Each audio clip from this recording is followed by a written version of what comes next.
Yeah. I would like to hear more about Diotima and Socrates. Specifically, like her teaching him.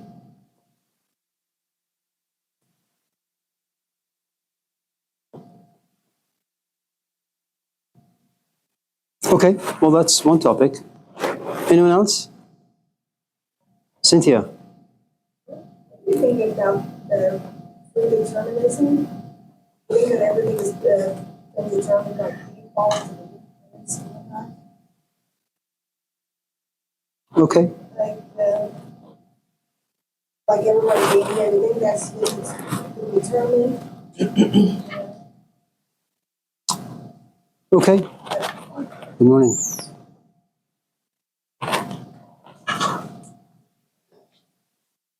Okay, so determinism, love. Anyone else? Lilac.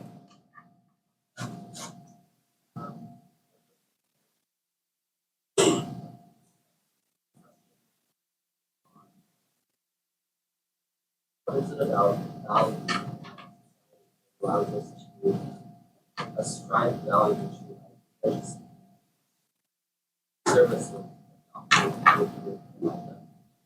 like we have a lot of value associated with economic a lot of value associated with garbage.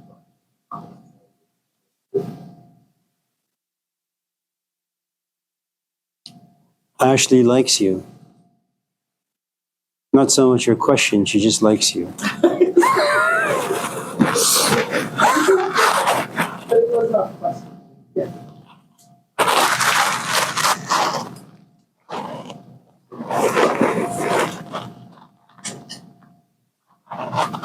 I've been here since 4.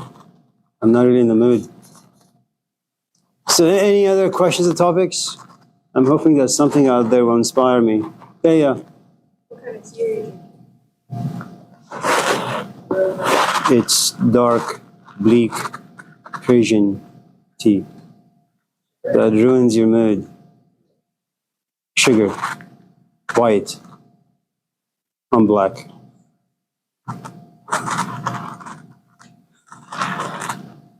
That's it? No one else?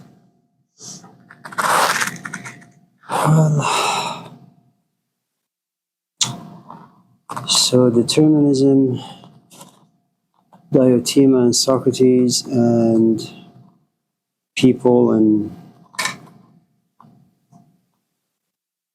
profession versus identity, I suppose.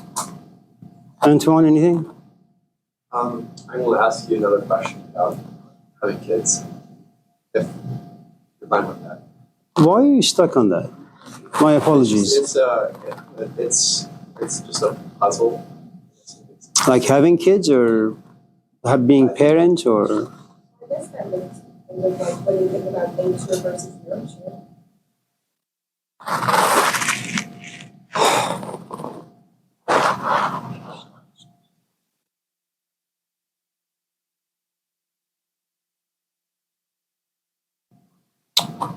Yeah, please. But yeah, so last class, beyond like the instinctual reasons you laid out for why we have kids, you mentioned preserving the longevity of a relationship and also to have someone who can help you when you're older and your health starts degrading.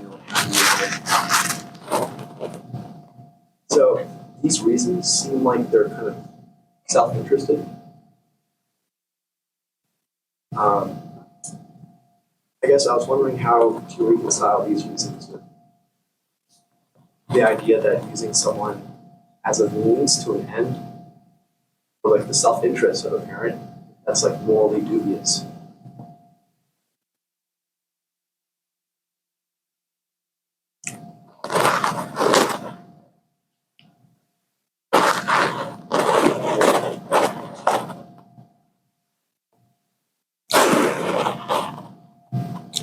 So let's talk about Diotima and Socrates and love, children, using, exploiting, manipulating other people.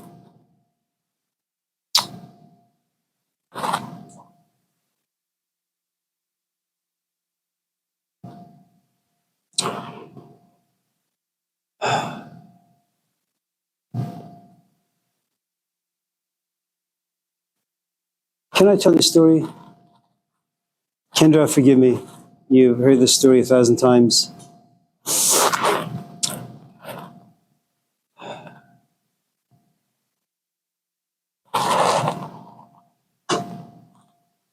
William, right? Yeah. Yes. So the story revolves around love, teaching, learning, what it means to be a teacher, what it means to be a student, using other people, taking advantage of them, exploiting them.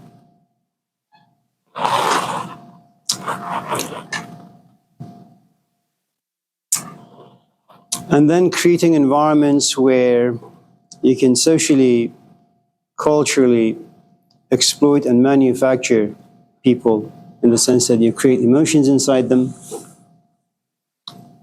and then you use those emotions against them, and in the long run it benefits them. So here's a story. It comes from the 8th century Persian world.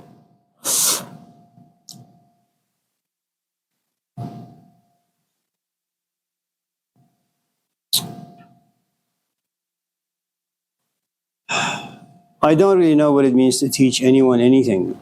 I don't even know if teaching is possible. And I don't really know how people come to learn. Learning in the sense that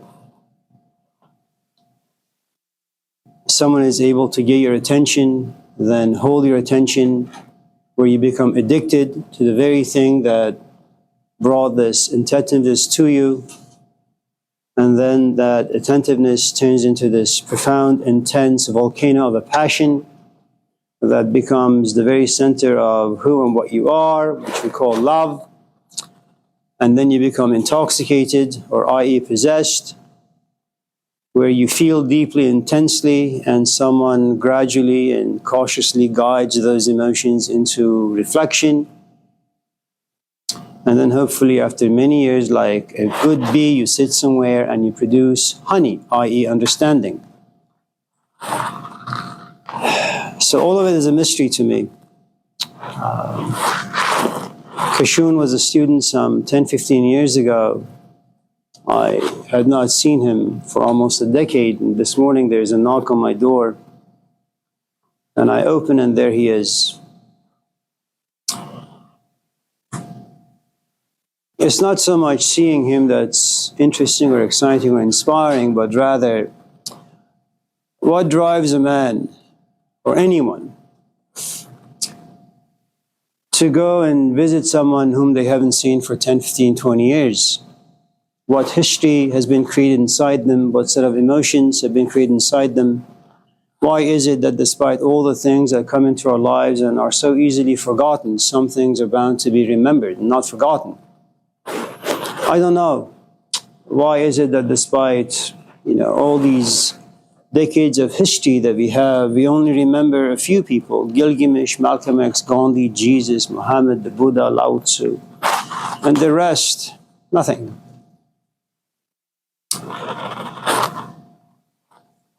So for those of you in this class who want to learn anything that's worth learning in life, really, this story should be, I suppose, a good lesson for all of us. That teaching is a mystery, learning is a mystery, love is a mystery, finding a teacher is a mystery, creating a good student is a mystery. So, do you have any questions before I ramble on for like a few minutes? No one?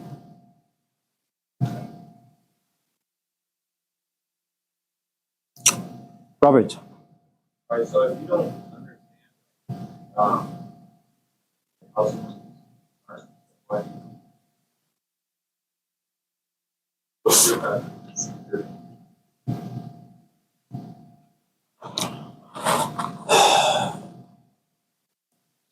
I started teaching some 30 years ago, and me, like you, in any relationship that's relatively new, you enter with a good amount of hopes and dreams and fantasies. And you assume that having a few degrees is sufficient to kind of go in the classroom and just talk about things. And you further assume that just because someone comes to your office, knocks on your door and sits and asks you good questions, those are also good indicators that you're a good teacher and they're a good student. Time passes, as it does for everything. And little by little, you gain more clarity, you know. And once in a while, you're inspired to kind of think about the lives of all those who came before you. People like Rumi, people like Shams, people like Malcolm X, Martin Luther, Jesus Christ, Moses. And you say to yourself, well, these people had a good amount of wisdom inside them, no? I mean, for the Europeans, they assumed that Jesus, in fact, was God. And yet he could only find 12 really crummy disciples. I mean, read the Gospel of Mark, for example. This man with this tremendous amount of wisdom, so they say, he was able to inspire 12 people. And when you read the Gospel of Mark, they all misunderstood him. In the end, they all abandoned him. And even if Jesus himself was God, you know, on the cross, Eloi, Eloi, lama sabachthani, my God, why have thou forsaken me? In the garden, he comes to say, you know, let this cup pass by me. Even a man of great faith and great wisdom, he comes to realize he's all alone, that wisdom really has no practicality in human life, that despite all the wisdom, he wasn't really able to transform anyone. I mean, sure, after he's dead, people come to worship him and give him all these labels, but, you know, you want to kind of plant a tree, see it grow, have some fruits, and you want to eat the fruits yourself, right? And then you look at the life of Moses. He tried, you know, if the stories are accurate, which they're not, but nevertheless, let's just say, near the end of his life, he looks at all the people he rescued from the grips of Pharaoh, and he goes away for a few minutes to rest. He comes back and he understands or sees that his people are worshiping a cow or a calf or a dog or a cat. And not only supposedly does it destroy the tablets given to him by God, but a few days later he looks at his brother Aaron and says, you know, these Hebrews, these Jews, my people, they really suck. Aaron, you take over, because I'm giving up on these people. The Buddha. You know this idea of the Four Noble Truths? It was initially the Four Golden Truths, reserved for only those who have golden souls. His teachings were never meant to go public. Hello, Anna. Why? Did he not believe in human capacity to learn? Did he not believe that he could, in fact, teach? Apparently not. Look at Muhammad. Initially, he started talking to people, trying to educate them through language, only to realize language is cheap. Words don't mean anything. Eventually, you have to pick up the sword. What you have in all these different instances, Gandhi, Malcolm, Martin, they're all the same, really. That wisdom is non-negotiable, it's non-transferable. You can't give it to another. We don't know how it comes. We don't know how it's given. It's really just luck. So initially you enter, again, every relationship. It doesn't matter what it is, whether it's with a video game or a piece of wisdom out there somewhere. You assume that you can understand, you can learn, and then hopefully you can teach. Time passes and you realize none of those things are true. If your question is, why am I here? Money.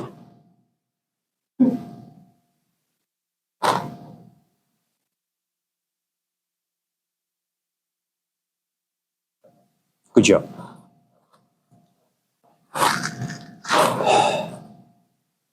Anyone else before I...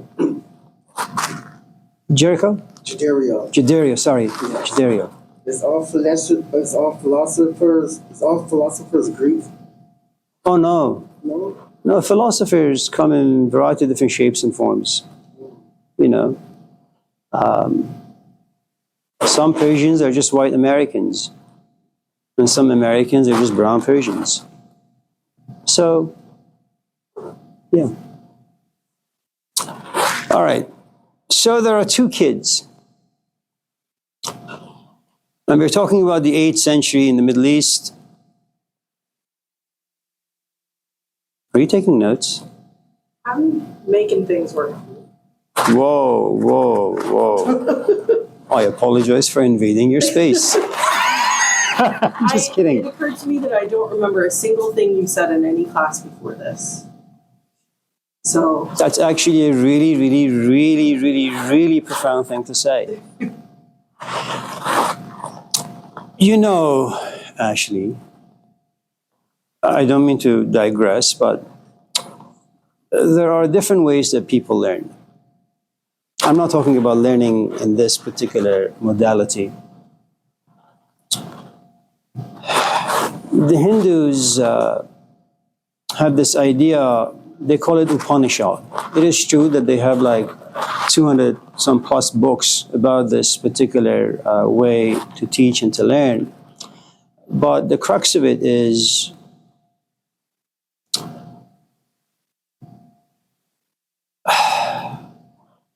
sometimes you happen to be in the right place in life where you're actually looking for something. Other times you're not really looking for anything in particular. You're just walking around and someone talks, or you're watching a YouTube clip of something. And all of a sudden something enters you.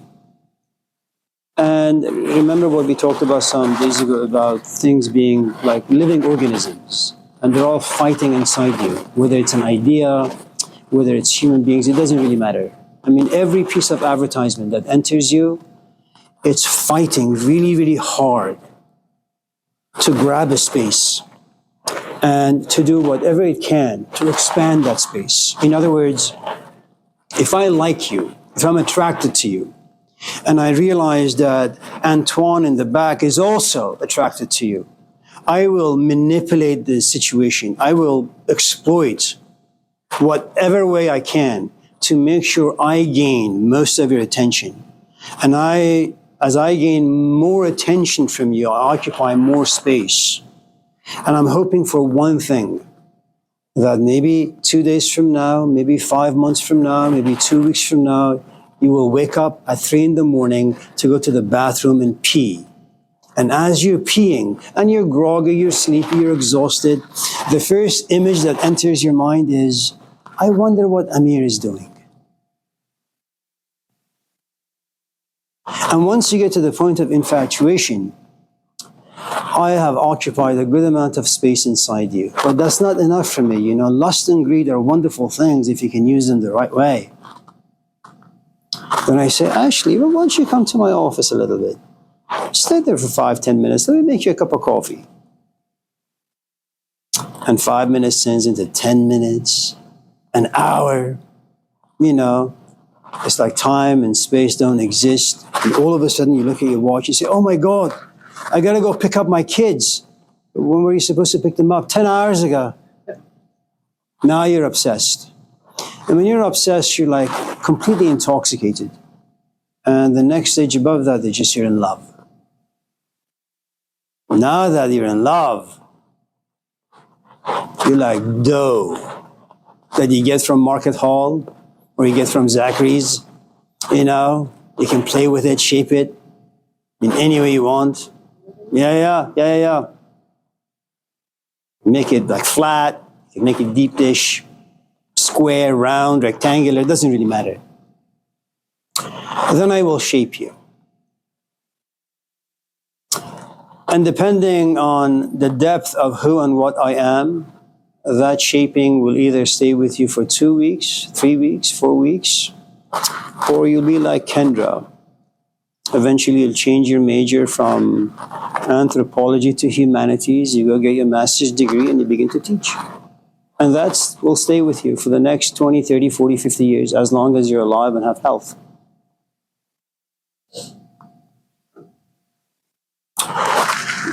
So, Upanishad means, for some strange reason, someone happens to be somewhat attracted to you and you happen to be attracted to them. Why, how, when, who the hell cares? I think Rumi was right. that some mysteries ought to remain a mystery because you can't understand them. Don't be like a Noam Chomsky or some young hippie who wants to understand everything under the sun. It's just not possible. Allow yourself to live in the mystery, be simmered by the mystery, be confused and pushed around by it. Is it uncomfortable? Yeah.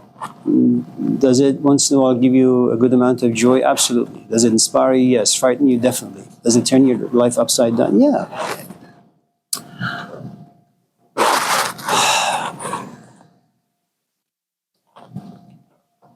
Hello. Books are never good. Don't ever read to understand from books. What books can they can give you information, they can give you a good amount of raw data, but whatever information you get from the books, they're always going to be falling on the background of who and what you are. If you happen to be gay, for example, and you read Rumi and you kind of say, oh, I'm interested in this guy, and you begin to examine the life of him and his teacher, you're going to write a book, The Gay Relationship of Rumi and Shams. And that's what Westerners do oftentimes. So books have a tendency of always kind of giving you more ammunition to kind of fall back on your own belief system. So it enhances your own biases and prejudices. So remember, the first way you learn is you find someone and you find them to be far superior than you are. We don't know why it happens. And you submit yourself to them. Now, that in itself is very, very difficult. And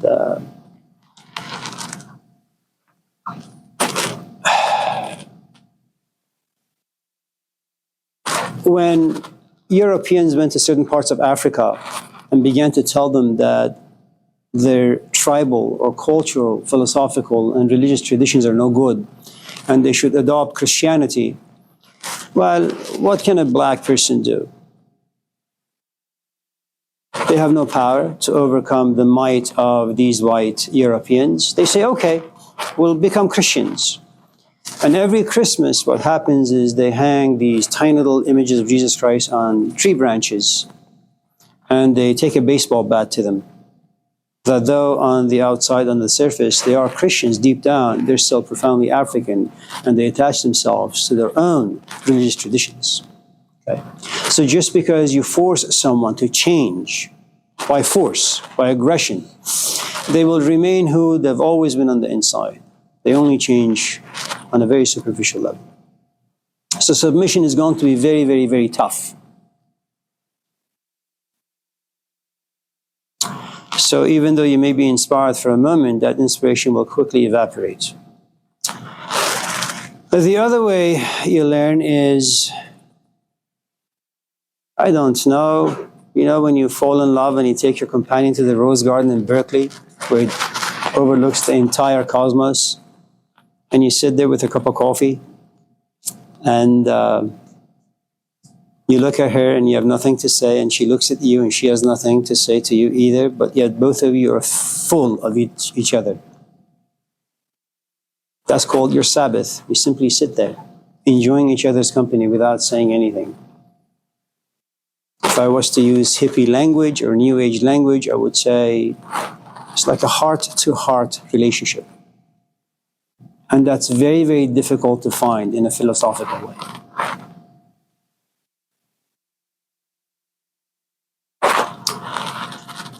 So, what are we talking about? I'm taking notes. Yes.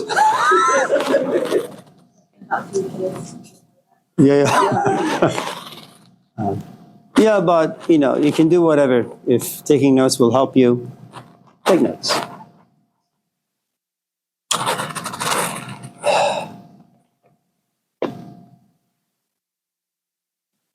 Any other questions before I meander on?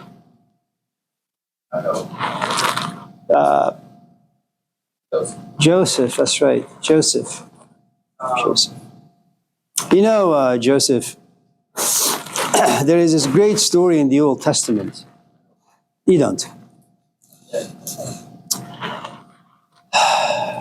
This old man He's got all these kids, but there is this injustice inside him. It's not fair. It's not just. He loves one of his kids more than all the others combined. Now, you would think parents love all their kids equally. That's not true. The firstborn has always the advantage. Always. But this is a weird story because Joseph he's not the firstborn. He's not the 10th born. And yet Jacob, his father, loves him so much. I'm sorry, I don't mean to digress. Go ahead. But now that I have, there is something really amazing. Jacob can't be apart from his son Joseph, not even for a second. Even when he has to go to the bathroom. He says, Joseph, come with me. But Dad, you're taking a dump. I know, but you need to stay there. His brothers become jealous. I mean, jealous for their father's attention, for their father's love. And they do something that is very quite natural for us. They want to end that particular emotion that that father has for his son. They kill him, but they don't really. But when they go back to the father, I mean, they beg the father, let's take our brother, young brother, we want to go to Yosemite and have a good time with him. His father says no. And that's one of the things about love, you know, you become possessive. For those of you in this class who like to fall in love and you think, you know, love is such a great emotion to be consumed by and to have, it's one of the most destructive emotions you will ever have inside you. It's possessive, it's all-consuming, it destroys your life. It creates jealousy, envy, there's a good amount of anger and hostility, and just in case things don't work out, you get depressed, depending on how in-depth your love is. And they come back to the father, you know, they say, oh, we're sorry. A pack of wolves attacked us. Joseph is dead. And Jacob cries and cries and cries until he becomes blind. And that's the thing you need to understand about love. Your senses will no longer be useful to you. Your ability to reflect, to think, why is this happening to you? You can't figure it out. You read books. That won't help. You will seek therapy, and the therapist will speak into your ears. That won't help. And you have this brand new sense coming out of you. It's called your nose, but you don't really smell things from the nose on your face.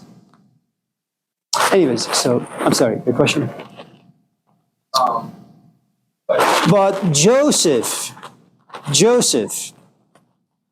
is imprisoned by the Pharaoh. You know, Pharaoh has a wife whose name you will not find in the Old Testament, but you will find in the Quran. Her name is Zuleika.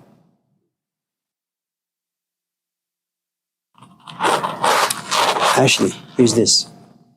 Zuleika takes one look at Joseph, falls madly in love with him. He is the wife of the Pharaoh.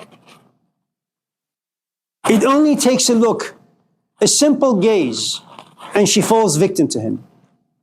And her maids go to her and say, you know, you're Pharaoh's wife. You shouldn't be doing this. You shouldn't be feeling this way. So I can't help it. And that's the other thing you need to know about love. You know the song by Britney Spears, Shit Happens? She didn't really sing it, but I'm just guessing that because of who and what she is, she probably did. It just happens. Just doesn't even knock on your door, say, can I come in? He just breaks down the door and just comes in. You just wake up and say, oh man, I'm in love. And she does something amazing.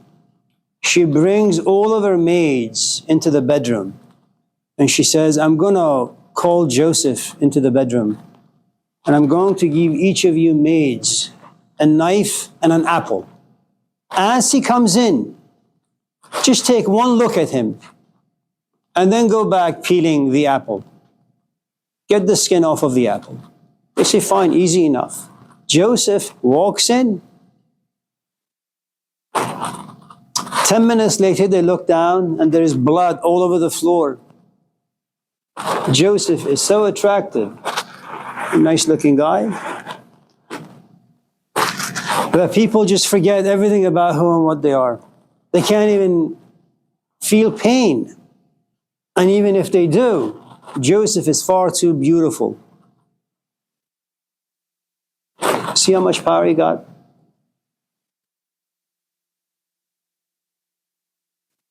Your question. I will not interrupt. Not really, but Your YouTube videos, they kind of sound like motivational. they're not. They're actually quite depressing. Just wanted to know if what made you edit those. Very much like Kashun, I had a student in, I think, year 2000, Benito. You know, there's a song about you in the movie Encanto. It's a beautiful song about Benito. It just came out like 2 years ago. Yeah, you should watch it. Actually, the guy looks like you. I think he has the same temperament. Check it out. What? Who? Oh, it's Bruno, not Benito. But they're very similar. I mean, you know, give and take a few letters. We don't.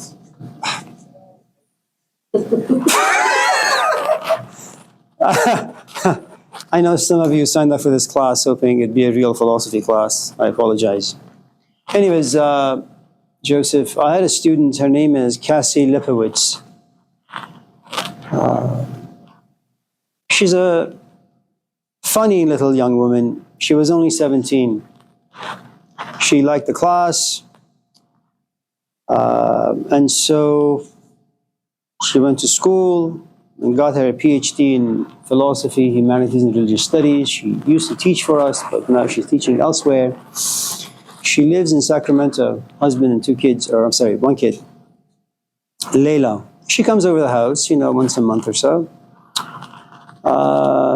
She contacted me some time ago saying, you know, maybe we can record your classes or the gatherings that we have at the house and we can YouTube them.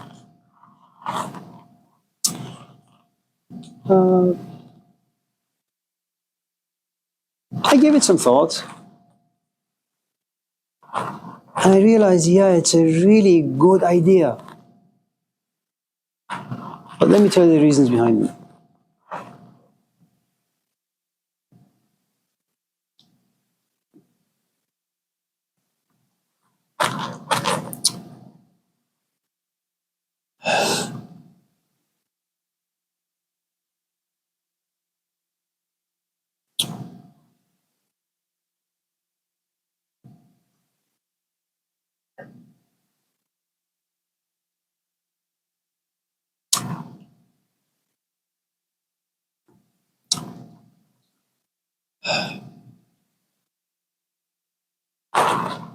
Sorry, Joseph. It usually just takes me a while. Do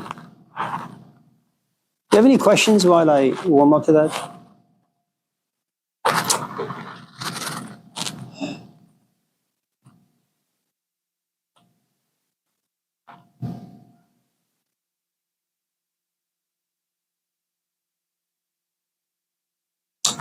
There is a Lebanese poet by the name of Khalil Gibran.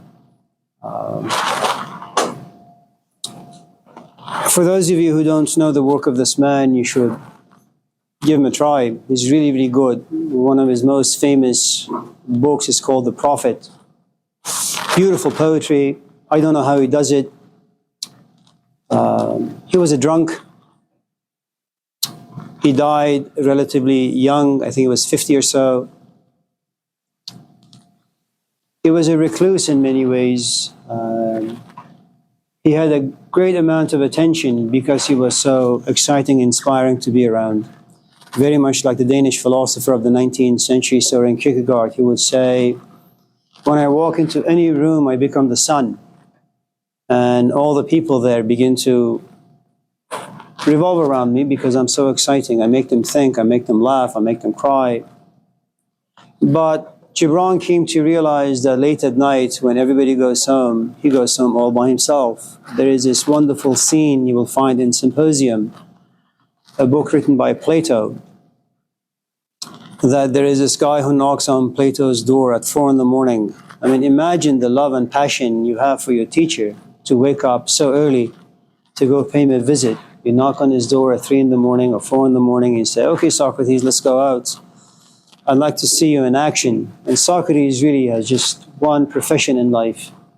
He goes around and talks to people, not because he likes people, but he wants to educate them. But the only way he knows education that can happen is to piss them off, to bring them to the point where they realize they don't really know anything about anything. And from that point on, people really have only two options: to walk away from Socrates and to go to their Facebook page and say all these nasty things about him, to report him to the law enforcement, get him arrested and execute him, or to actually sit and ask themselves, was Socrates right? Do I really stink as a human being? Is my life really worth nothing? And so Socrates will go around and talk to people. And so Socrates goes to Agora, the marketplace, like a classroom, like this. And he talks to people. And people follow him, they entertain him, they engage with him. And then it's 9 p.m. And despite creating all this excitement amongst people, he walks home alone. And this is what Plato wants us to know. If there is any wisdom inside any of you, and I guess all of us in this class have a good amount of wisdom inside us, and you don't need to read the New Testament, you don't need to go into a cave and reflect in darkness. If life has ever betrayed you, if you've ever betrayed yourself, if that betrayal has costed you a good amount of pain and discomfort, that pain and discomfort forces you to sit somewhere, to think, to reflect, to examine, to have a good amount of regret and remorse. You will repent. You don't need to be religious for that. And out of that repentance, the darkness, the loneliness, something about you begins to understand something about you.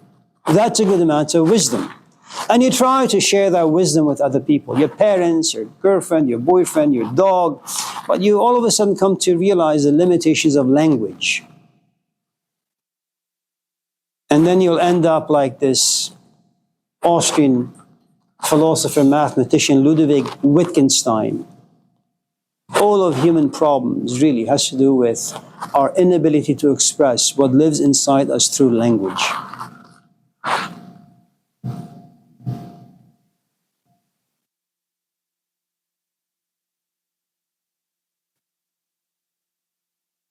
And I suppose what makes my job in this class so difficult is, what words can I use? Convey what lives inside me, and the truth is nothing.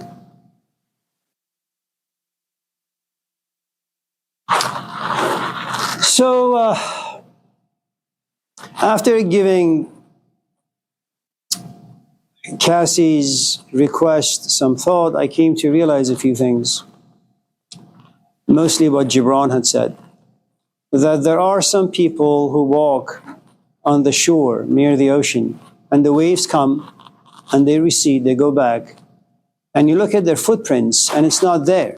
It's as if they never walked the shore, they never existed. And then there are some people who walk on the sand, and it doesn't matter how many times the waves come and go, their footprints remain. There's a reason why I come to class and talk about Plato and Malcolm and Mahatma and all the other people we'll talk about in this class. There is something about them that makes them immortal.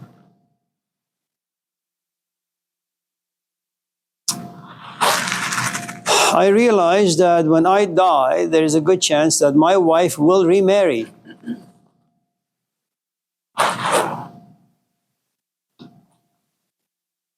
The more evolved side to me says, well, being alone in life is not the best thing to do. Life is problematic by itself. Why not go through the tornado of life, at least having a companion? Sure, there's a good amount of misunderstanding, but at least you can sit and watch a movie together. Sometimes, you can lay together and have sex. It's much better than masturbation or watching pornography. And I'm human. I don't want my wife to remarry. So I said, well, what tools do I have to make sure that she will never remarry? If I can have my voice on the internet somewhere, i.e. YouTube, maybe she'll listen to this lecture today.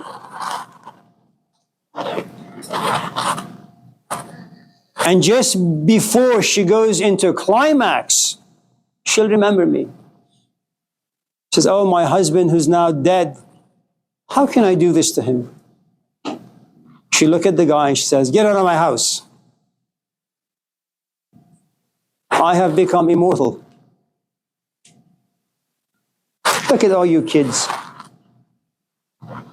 Eventually, you will have to go away trying to figure out how to live your own life. Your parents will call. They say, I'm sick. Say, yeah, Mom, I know you're sick. I can't make it today. Maybe I'll come next week.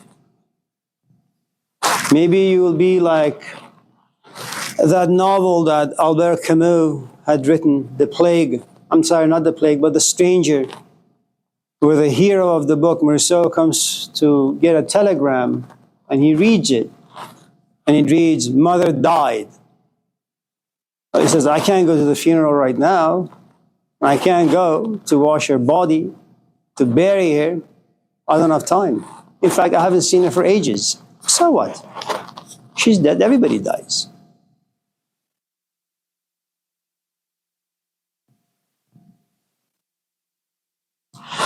So I said, well, it's one way for my kids to remember me. Between all the distractions of life, maybe once in a while they say, I wonder if my old man had anything to say about anything.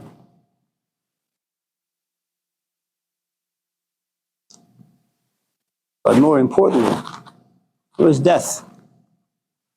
It was the fact of being forgotten, that you spend 40, 50, 60 years struggling to make a life, and then just drop dead. And, some people remember you, some people will frame your face, and then 2 weeks later, that frame will end up in a garbage can somewhere, and you'll be completely forgotten. It's as if you've never lived. I loved my grandfather. He was a nice man, a gentleman. I don't even think about him. I love my grandma. I love my parents.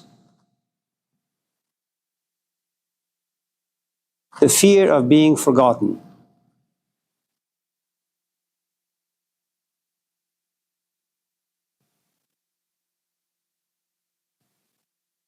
You guys have heard of this man named Kevin Costner? He was married. He's now divorced. And I read today on Yahoo News that his ex-wife is now engaged. She no longer thinks about Kevin. That's devastating. Whenever someone comes to you, your companion says, I'm leaving you for Joe Schmo, whatever history you made with this person is no longer relevant. It's no longer meaningful. They don't care about you. And that's devastating. So the answer to your question, Joseph, YouTube is all about fear of death and fear of being forgotten. Thank you. You're very kind.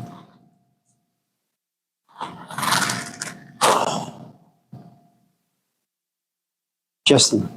What do you say to the people that are afraid of being forgotten? They're stupid. Why?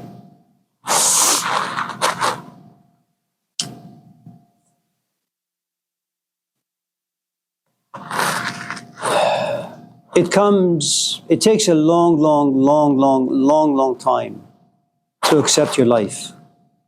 to accept the way you have lived. It takes a long time. And it takes a long time for you to embrace the fact that you haven't lived a life worth remembering. I'm not Jesus Christ, man. I'm just a regular lad with all the fears that everybody else has. You know, I don't sit in a cave contemplating about the meaning of life. I come here for money.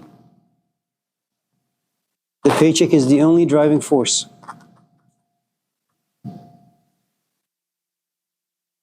Why the hell should I accept death and being forgotten? You like to raise your hand in classes and be dismissed? Go ahead, raise your hand again and again in this class. I will not call on you. I will dismiss you and see how that feels.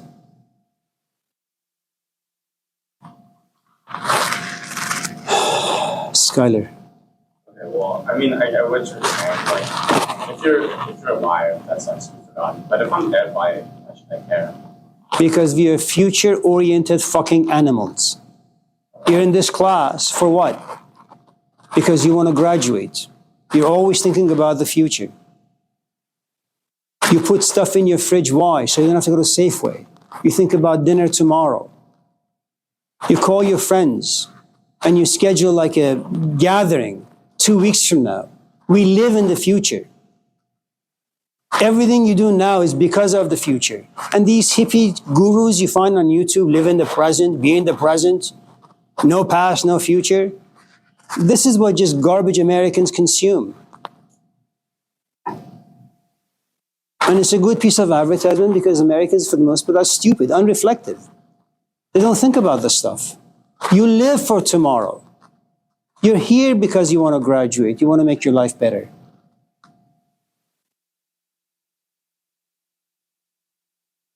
I know that when I die, I go into this non-feeling state, as some of the Stoics would say. I understand that.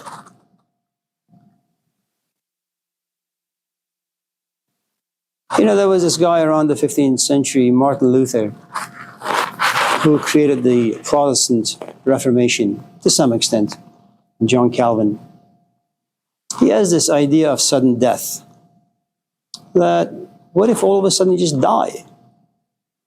And Martin Luther is a religious man, and when you die, and it took some time for Judaism and Christianity to create stories of purgatory and heaven and hell, but all those things aside,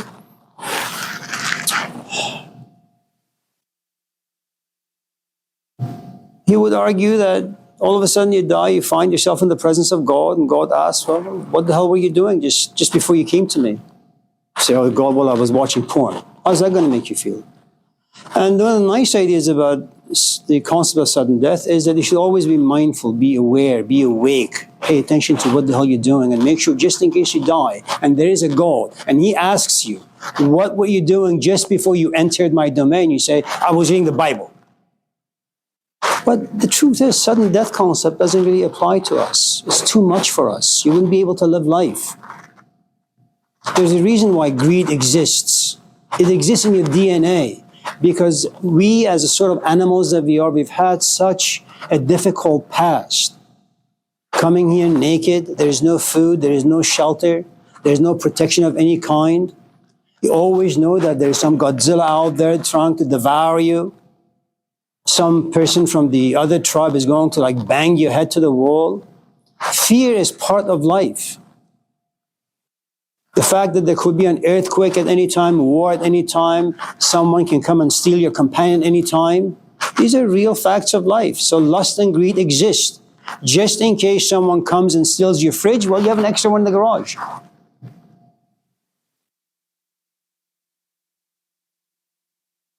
That's why it's good to have 2, 3, 4, 5 companions, not just one. So there were 2 kids. And anyone else? Before William. Yeah. I'm never going to get through the story the way this class is going. William. Oh, is this the same story with Joseph? Yeah. Okay. Well, I want to say I definitely have a fear of being forgotten, but also in like 50 million years, if some star comes, hits the earth, blows it up, doesn't really matter if you were a timeless celebrity or just spent all day on the heaven. You're absolutely right. First of all, I can't think that far ahead. You're much more imaginative and creative than I am. So good for you. The second part is my circle is very small. It's my kids, my wife, my brother, my sister, a couple of nieces and nephews, and that's it. Once they die, it's finished.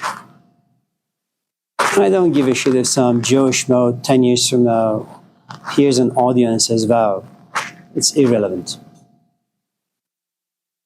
I just want to be immortal for the people that I know. And once they die, it's finished. Is it a futile effort on my part? Yeah. Is it an act of desperation? Yeah.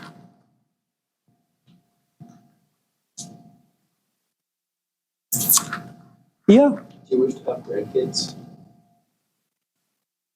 I just don't like people.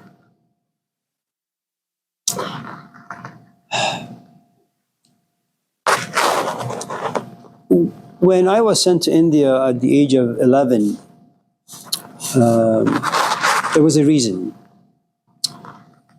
We go to India, we go to America, we get our degrees, we go back home. And my father, like lots of other Persians, worked for the oil refinery. And when you come from a poor country, third world country, there is only one thing you want in life. Physical stability. You want money.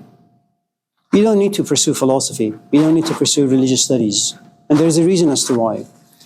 The culture is religious. The moment you are born, the moment you come out of your mother's womb, you say, La ilaha illallah. The moment you stand 5 hours to get a pound of meat, you have no choice but to hear talks of politics and religion and social injustice. It's just everywhere. Even if you don't want to be a reflective human being, the culture, the social milieu forces you to think. And there are these months, fasting months. Nobody can eat from the moment the sun comes up to the moment the sun goes down. No one can eat. So when you're walking the streets, you're a kid. You want to just go to the store and grab yourself a Coke. You can't do that. Because the culture pushes you into being communal. Who you are mostly depends on what other people think of you. It's not like here, where I don't give a shit what you think about me. Well, that's because you're stupid.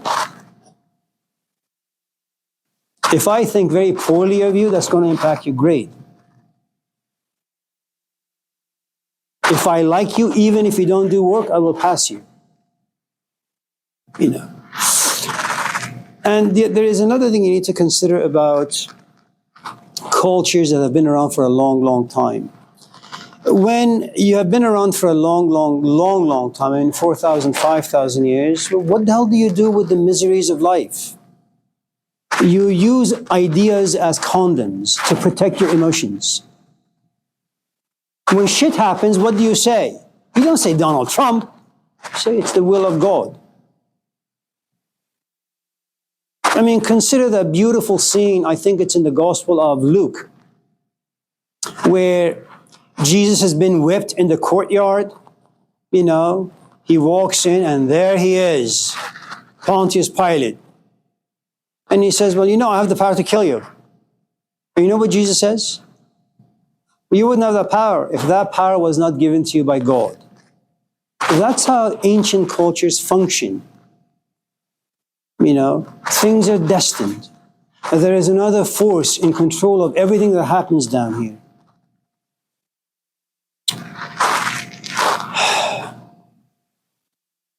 Anyways, I forget. So, there are two kids. And what they want to do is they want to go to a concert by Beyonce. So they shower. We don't have time for that. So let's do another question, or a few more. The story that I wanted to tell you usually takes about like a week. And I don't want to rush into it because it's really, really, really, really good and it has so many different layers.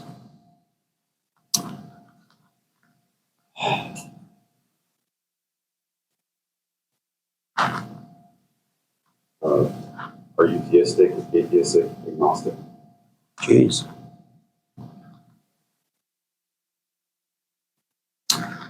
When my life is going really good, it's because I made it good. When I fall ill and my life has turned upside down and a mess, I walk to the church. Different occasions inspire different elements in my life. When I want sex, my wife becomes so attractive. When I don't want sex, I don't want to be around her. When I'm tired, I don't want to be around my kids. When I'm bored, kids are a great distraction. Am I a good father? Am I a good husband? It depends on the day and the time and my mood. Does that mean I exploit people? Absolutely. You know why? As long as you know what you want, and what you want is relatively healthy, you should do whatever you can to exploit and manipulate and all that. Anyone else? Cynthia, yes. You don't think that utopia will never in any way exist?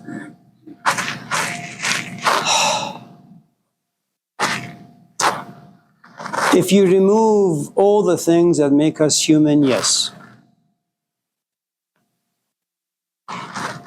There is a guy by the name of Krishnamurti. He was born in the 1800s, late 1800s, and there was a kind of a cult.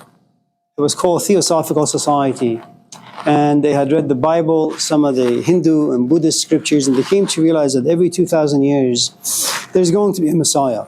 Because every 2,000 years, like, things become dark, people become crummy, society falls apart. And so they went around the world looking for this next Messiah. And they found that in Krishnamurti. So at the age of 11, they put him in this environment, they trained him, conditioned him, if you will, like a dog. He wrote this little book. It's called The Dialogue with Oneself. It's a pamphlet. It's like 5 pages. And he talks about love, something that Ashley had asked at the beginning of the class, but I wasn't focused enough. And he kind of breaks it down in what he calls a via negativa. Since I can't really tell you what love is, let me tell you what it's not. Is love attachment? Is it possessiveness? Is it jealousy? Is it anger? Is it hatred? And the answer to all of them is no, not really. And yet, yes. Because you need to understand when you fall in love with someone, you have invested your emotions, your time, your youth, and your future. And you protect it like anything else in life, like your watch, like your wallet, like your telephone. But if you want love to be in its very, very pure state, remove all the human elements. That's utopia. I mean, that's what, hippies like Jesus and Lao Tzu and who else? What other hippies do we have out there? The Buddha, all these people, they're only after one thing. Get rid of what makes you human. And then once the kingdom of God comes to the top, then you can have utopia. But that's not possible. Because I don't have the passion that Jesus had or Lao Tzu had. Crummy people. Yeah. You mentioned Lao Tzu. Have you read Tao Te Ching, or what are your thoughts on it? There is this debate among scholars for many, many, many decades whether someone like Lao Tzu actually existed. But let's just go with the story that he in fact did exist. There comes a point, and he's about 75, 80, there comes a point where he says, you know what? I hate people. I hate my country. I hate my culture, and I want to leave. Now, why would anyone who has wisdom inside them want to leave? It's like you being in love and looking at your companion and say, I want to leave you because I love you so much. That doesn't make any sense. Right? So as he's about to leave, as the story goes, there's a guy, some guard saying, oh, you're that old chap, Lao Tzu, that old master. I'm not going to let you leave, this province. One condition, write a book. Put all your wisdom there. He says, I'm not going to do it. And there's a good reason as to why you should never, ever, ever write anything down.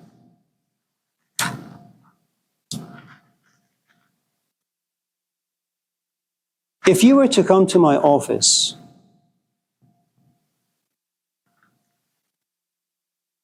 I will have to be eventually your dictionary. You have to define words the way I define them. You just can't come to my office, ask a silly question, walk away thinking you've understood. Whatever I say, you're going to kind of project your own stuff onto them. And you're going to go to your friends and just say your own stuff. That's why love and submission are so important in the idea of teaching and learning. You have to spend so much time with me until a good portion of who you are is me. So Lao Tzu said, I'm not going to do that. I'm not going to contaminate wisdom by putting it down. Socrates had many, many years argued that you will never, ever, ever be able to write philosophy down. In fact, it should never be written down. Even his own pupil, Plato, had argued that, I know I have written dialogues and the laws and all the stuff, 3, 4, 5,000 pages of garbage, but it's not philosophy. Eventually, because there was so much hatred and disgust that lived in Lao Tzu for his own people, for his own culture, and he wanted to leave. It's kind of like, when you're in a toxic relationship, every time your companion comes home, you want to vomit. You're just tired of vomiting, and there's only one option for you. If you leave and if you don't see them, there is no vomiting. So eventually Lao Tzu writes this book called Tao Te Ching. For those of you who are interested, it's a really, really good book, but you should get this particular version. It's by K.O. Schmidt. K.O.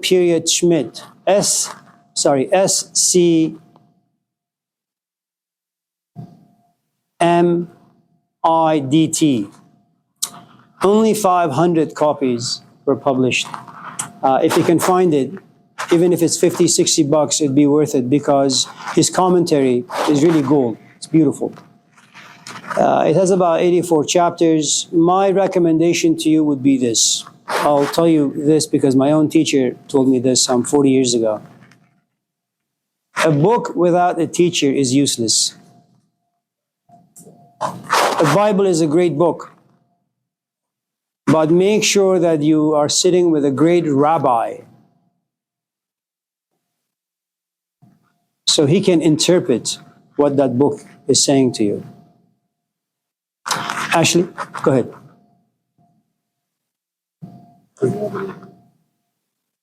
Yeah. You didn't do roll call yet. Oh, you're here. Yeah. What makes a great rabbi? There was once this student who was taking a quiz, and one of the questions in this quiz was,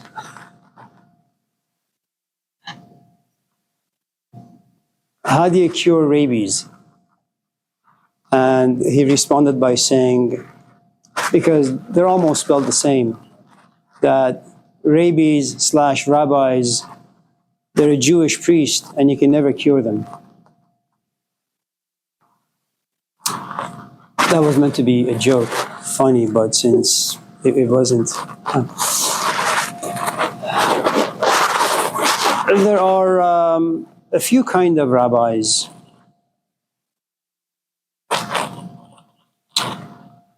There are the mystics, rabbis, who are for the most part invisible, who don't wear the outfit.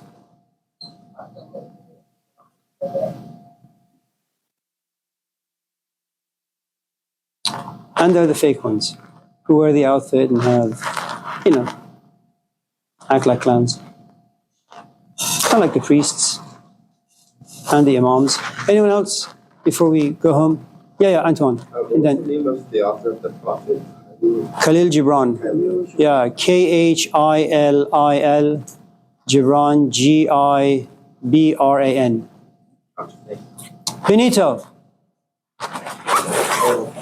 There was this woman in Metropolitan Museum Art, she was looking at a painting. It was Jackson Pollock, the abstract script. This guy comes up next to her, very attractive. Says, what do you think of this painting? And she says, I think it expresses that life is purposeless. No meaning whatsoever. So he says, what do you think inside of that? She says, committing suicide. But he says, well, what do you do Friday? Yes. I'll leave you on that. Oh, thank you. You're very kind. Anyone else? I understand your pedagogy. Oh, yeah? What, no one gets that joke? No, As always, Benito, you're on your own.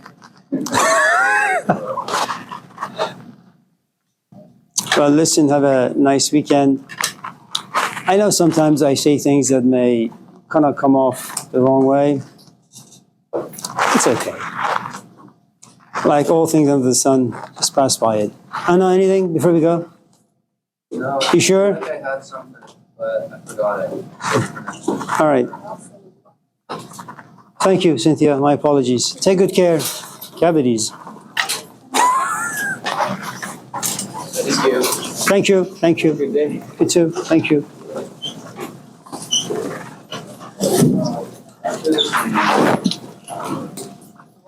Don't